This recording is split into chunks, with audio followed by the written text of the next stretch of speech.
you aren't tracking your cold email metrics, you are leaving a ton of money on the table because there are tons of different ways you can optimize your cold email campaigns, and it completely hinges on having the right metrics in front of you, which is why in today's video, I'm going to break down exactly what metrics you should be tracking, why they're important, and how you can use them to optimize your cold email campaigns. So let's dive in. All right, so cold email metrics, how to fix your cold email campaigns. We're going to be talking about metrics, we're going to be talking about optimization, we're going to be talking about the different data points you should be tracking, and we're going to tie it all in together. So overview, what are we going to be covering here? What can you track? So all the different things that you could track, possibly could track. Then we're going to dive into what you should track, and ultimately what's the best singular thing to track if you only have a certain amount of time, which I'm sure most of you do, and you don't have a zillion different things you could be tracking, so you're just going to want to focus on one thing.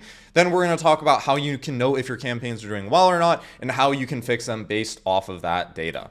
So first, why you should listen to me. My name is Matt. I'm the founder of Anivo Marketing, which is a B2B lead generation agency that only uses cold email. We have clients like SmartLead that we work with and send cold emails for and book meetings. We work with 25 clients, have booked 1,300 plus sales calls, sent over 1.5 million cold emails. This is just what's tracked, by the way. We have a lot more campaign data, but just to give you a high level overview of who I am, why you should listen to me, but diving in and talking about what are the things that you could track. And the answer to that is basically everything. So the more things that you can track, the better. So there's tons of different metrics that you could be tracking. And honestly, the more things that you can track, the better. So there's really no downside to collecting more data. You can get super granular. You can track email sends, emails open, email click, pause replies, meetings booked. You can track stuff by variant. So email 1A, email 1B. You can track the different metrics between, is email 1A converting better than email 2A? You can track, sequence length. You can track a zillion different things. You can also track more bottom of funnel metrics like call quality, if the deals are closing or not, the percentage of closing. There's tons and tons and tons, and I could list out, these are just like the very high level ones you can capture in Smartly just at a glance. And so these are the things that are very easy for you to take a look at, but there is a ton of different things that you could track. I would just say if you want like a high level overview of the different things, email sends, opens, clicks, pause replies, meetings booked, very easy to track in SmartLead. And I'd also recommend if you could track the more bottom of funnel metrics, but if you're looking specifically for cold email health and what the health of your campaign looks like, we're going to dive into the most important metric, but the different things that do matter. So most of the metrics that matter are more on the bottom of funnel side and not on the top of funnel side. So what does that mean? So top of funnel metrics, those are the things that happen right away. So the email sends, the opens, the replies, and then further down the funnel, you talk about the pause replies, the meetings booked, and the closed deals. So most of the top of funnel metrics don't matter too much compared to the bottom of funnel metrics when determining campaign performance. It still is important that you are tracking the top of funnel metrics, which I'm going to get to in a little bit of why that's important and what you can use with that. But ultimately, when you're optimizing your campaigns, you want to make sure you're optimizing for the things that actually matter. So I'll give it with a super simple example. Which campaign would you rather have? You have campaign one where you sent 200,000 emails, 99% of the people open it. You have 100,000 replies, but 50 of them are positive and you only book 10 meetings. Or on the other hand, you have a very small campaign where you send 5,000 emails, you get 40% open rate, 1,000 replies, 200 positive replies, and 50 meetings. I don't know about you. I would take campaign 2 all day, not only because this is not as much of a nightmare to manage, but mainly because the thing that you are optimizing for, which I'd imagine most of the people watching this video are, is sales calls booked. You are running these lead generation campaigns to generate leads, which ultimately are going to result in closed deals. And that is ultimately what you want to be optimizing for. So if you're getting a ton of email sends out and you get all these top of funnel metrics like replies and open rates and they're really high, that's great. That signifies that people are, or that your deliverability is probably pretty good, but it doesn't signify the things that actually matter, which is how many meetings are you booking? Because the whole reason why you're probably watching these videos and studying cold email and studying cold outreach is because you want booked meetings and ultimately closed deals. So even if we could go a step further and we had campaign 3 and it only booked 1 meeting, but that 1 meeting yielded $1 million in closed deal value versus the other ones yield, $10,000, that one's going to be the best. So make sure you are optimizing for the thing that actually matters. In this example, I would take the second one any day, because the only metric that matters is the one that is the most bottom of funnel, or the one that in this case I care about, which is meetings booked. If you're just trying to get link clicks, or you're just trying to get replies or opens, which I don't really see much of a point of, then you can track or you can optimize based off those. But really, those are just important for tracking, for deliverability purposes, and not much else. So people obsess about open rates, reply rates, and candidly anything that is not meetings booked in closed deals, which the reason is beyond me. Like, I don't know why people optimize and care and obsess about all these things. As someone who sent tons of these emails, I mean, I do understand why. It's because they think it's important, but ultimately they don't matter, because as illustrated, this is a super extreme example, and I'm using this to prove a point. If you get tons of opens, tons of replies, and you're sending tons of emails, but it's not converting to meetings booked or deals closed, then none of it matters. So make sure you're focusing on bottom of funnel metrics. Your open rates don't matter. Your reply rates don't matter. Your positive reply rates don't really even matter. Your meetings booked matter, and your closed deals matter. Obviously, again, there's nuance.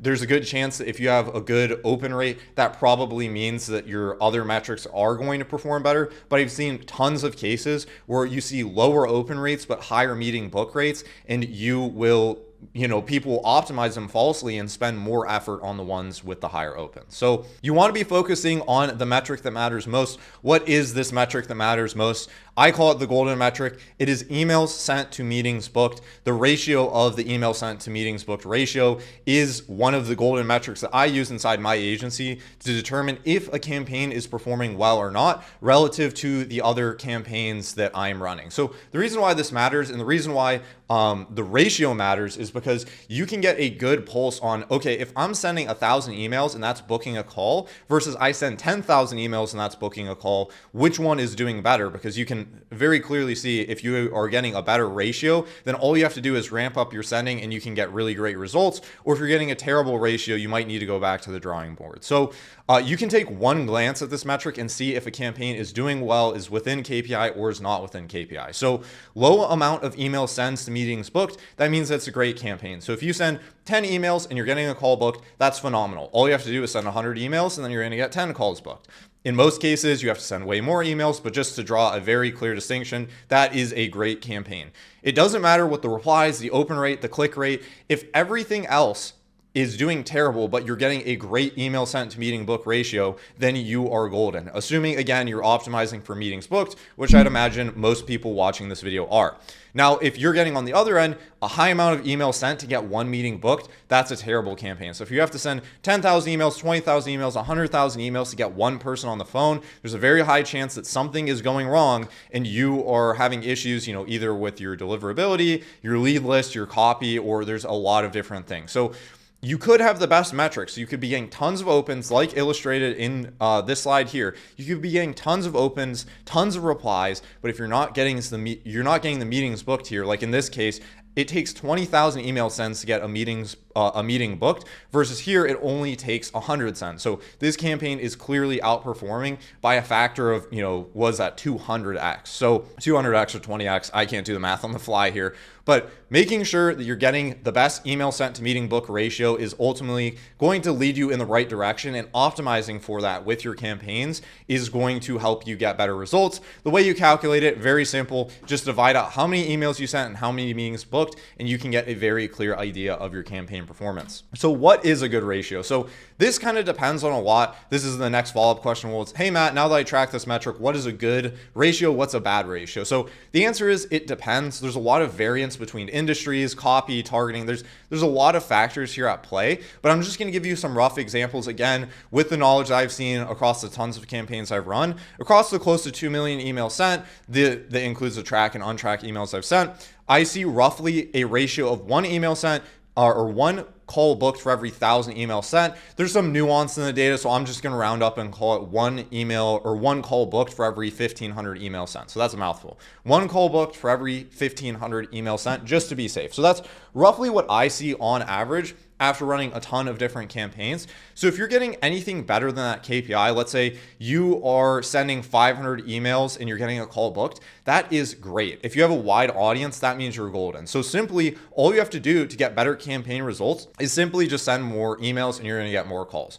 If all you have to do is reach out to or send 500 emails and you get a call booked and you know that there's 100,000 people you can reach out to, it's pretty simple then to scale up your email infrastructure, do what you're doing and just do it at a greater scale, and you're going to book a ton of calls. On the other end of the spectrum, if it takes you a ton of emails to book a call, even if your audience is really wide, it's going to be very hard to brute force your way through that. So if you're getting less than that, let's say it takes you every 5,000 emails sent to get a call booked, you are going to have a lot harder time getting the results you want to see because you're going to have to brute force your way through. You're going to have to send a ton more emails. You're going to get a lot more not interested. You're going to have to spend more on email accounts. It's not going to be a pretty time. So if you want to make sure that you're getting the best results possible, make sure you're tracking this ratio. So I give some rough numbers here. And also this is calculated slightly different. So I'm using prospects contacted versus email sent. Prospects contacted, the ratio should be lower because you're sending multiple emails to the same person. You might be sending a 5 email long sequence or 3 email long sequence. So, 5,000 prospects might equate to 15,000 emails just because you're sending 3 times as many emails. So here's a rough idea. So this is a very strong, if you have the most extremely strong campaign, super personalized, you're hitting the right people, you could get a meeting booked for every 20 prospects contacted. That's very rare. A lot of things have to go right. Your offer has to have a very strong resonance with the people you're reaching out to, plus have really good metrics, deliverability side doing well too. Or on the other end, if you're reaching out to 5,000 people, you're sending 3 emails out, that might be 15,000 emails to book a call. And that means there's a very high chance that people don't want what you're selling or you're having an issue down the road. An average offer, you're probably getting 1 meeting booked for every 500 prospects reached out to, which again, if we're saying a 3 email long sequence, that kind of comes out to this 1 to every 1,500 email sent ratio. So these are just some numbers. This is what I see. A lot of this is subject to change based on your industry and a lot of different factors. But a lot of people ask, what is a good ratio? They want to have a ballpark figure. And for the people watching here, these are ballpark figures that you can look at and say, roughly, understand the nuance of your industry, your campaigns, the people you're targeting, and a lot of different other factors. But ballpark figures, this is what you should be looking at for your cold email campaigns and ratios that you can take a look at. So the next thing and the last thing we're going to cover here is what could be going wrong. So some of you might be watching this video. Hopefully all the people watching this video, you guys are saying, hey, awesome, we're getting a really good ratio. We can scale up your campaigns. But in a lot of cases, especially I see them a lot too, people come to me, they're not seeing the ratios they want to be sending. They're sending 10,000 emails. They're only getting a couple calls booked. And they're asking me what is going wrong. So the answer is a lot. Whenever you're having a successful cold email campaign, any singular piece in the campaign kind of bridge, I'm going to show an analogy here, can cause the whole campaign to collapse. So I like to use this analogy. It's like a bridge. So cold email, you have your offer, you have your lead list, you have your copy or your script, you have your deliverability, and you have your response management. And if you do all these things properly and you're sending a good amount of volume, you're going to see great results from your campaigns. However, on the other end of the spectrum, if you have everything proper, let's say you have a great offer, great lead list, great copy, great response management, and you're sending a ton of emails out, but your deliverability is not where it should be, you're going to have a terrible time. So there's a lot of different things, and it only takes one thing to be done improperly for your campaigns to collapse. And so there's different ways you can troubleshoot this, and hopefully if you're tracking your metrics, you can kind of pinpoint where you're going wrong. So I'm going to give some examples of what could be going wrong if you're not seeing the results that you want to be seeing and how you can fix them. So if you're effectively tracking your metrics, you can find the flaw pretty quickly just by looking at the different stuff that you're tracking, like going back. If you're looking at your smart lead metrics and you see your open rates, your reply rates, your positive reply rates, you can troubleshoot and look along the lines. You can look at your bounce rates too and see what is going wrong. So here are some of the most common examples. Again, there's tons of edge cases. So for the sake of this video, I'm just going to be talking the most common examples, and I'm going to explain why you might not be seeing the results you want to be seeing. And again, the main main thing you should be looking at here is the email sent to meetings booked ratio, or email sent to whatever you're optimizing for ratio, and optimizing based on that. So if you're getting a low open rate, this honestly might not mean much, because open rates is kind of a tricky variable to measure. They can only be so accurate. This could signify that you're having a subject line issue, but if you're seeing very low open rates, like we're talking 5-10%, very, very low open rates, there's a very strong chance that you're seeing a deliverability issue. But if you're seeing anything above, 30-40% open rates, there's a strong chance that people are seeing your emails, and you might want to take a look at the other things down the road here, because open rates can only signify so much. They're not the be all end all. Again, we want to focus on making sure that people are responding to your emails and booking calls. So don't obsess about open rates, but if they are extraordinarily low, this could signify a deliverability issue. And also just keep in mind too that some industries just have low open rates. That's another thing that I want to signify. If you're reaching out to an enterprise type market, the open rate that you're going to be getting is probably a lot lower than reaching out to small or medium sized businesses based on a ton of different factors. So that's just one thing to keep in mind. The next thing is low reply rates. So this signifies you have a that you likely have a delivery issue. Even if your campaigns aren't performing well, people are going to say, no thanks, unsubscribe. Hey, this is not the right person. So if you're getting very low open rates, like I'm talking 0.5%, there's a very strong chance that people aren't even seeing your emails. Otherwise, they would be replying to them. So if you're seeing low reply rates, or you're seeing a ton of out of offices, but very low not interested replies. So let's say that 90% of your emails are out of office. Email providers send out the out of office emails even if you land in spam. So that's one thing to keep in mind too. If you are running, it's kind of counterintuitive, but if you're getting negative replies in your campaigns, that's kind of a good thing, because it shows that people are reading your emails and saying, hey, I'm not interested. At least it means that they read it and they're responding to it. So if you're seeing very, very, very low reply rates, that could signify that you're having a delivery issue. It also could signify that people aren't finding your emails relevant. But in most cases, even if your emails aren't relevant, you did a terrible job with your lead list and your script writing, people are still going to say no thanks, unsubscribe, opt out, and all those different types of things. So low reply rates, most of the time this signifies a delivery issue. The next thing we're going to talk about is low pause reply rates. So this likely means that you're having an issue where people don't want what you're selling. So let's say your open rates are good, your reply rates are good, but your pause to reply rates are not good. This very likely means that the people you're reaching out to, they're seeing your emails, they're responding to your emails, but they don't want what you're selling. And this is most likely a lead issue, a targeting issue, a copywriting issue, or just whatever you're selling does not resonate with the market. It could be an offer issue. So this is honestly a good thing to know. It means your campaigns are performing well, in the sense that people are seeing your emails, your deliverability is doing well. Like this part of the bridge is doing well up to the point of deliverability. But if people aren't saying yes and people aren't being interested, that very likely means you're reaching out to the wrong people, or there's a copywriting issue and an off-air issue. And the last thing we're going to cover here is a low meeting booked ratio from the pause to reply. So if you're sending out a ton of emails, people are opening them, people are replying to them, people are positively replying to them, but they aren't booking calls or not getting on sales calls with you, this very likely means that you're having a response management issue. So let's say you're not getting to the leads fast enough, you're not calling them, you're not responding to them, you're not connecting with them on LinkedIn, or you're bait and switching them. So you say, hey, do you want this, whatever asset that you're giving away, or you're falsely promising something that they might not be interested in after you pitch a call. This is one of the two things that's very likely going on. You're either not responding to them well or in a fast enough manner, or you are responding in a way where you're not addressing their concerns, or maybe you're bait and switching them. So you're offering something that sounds really, really good, but whenever you pitch a call, they realize, oh, this guy's trying to sell me, and there wasn't a clear lineup there. So make sure that whatever you're saying in your email lines up with your intentions, and that there's a clear directness there. Because if you're indirect and you say,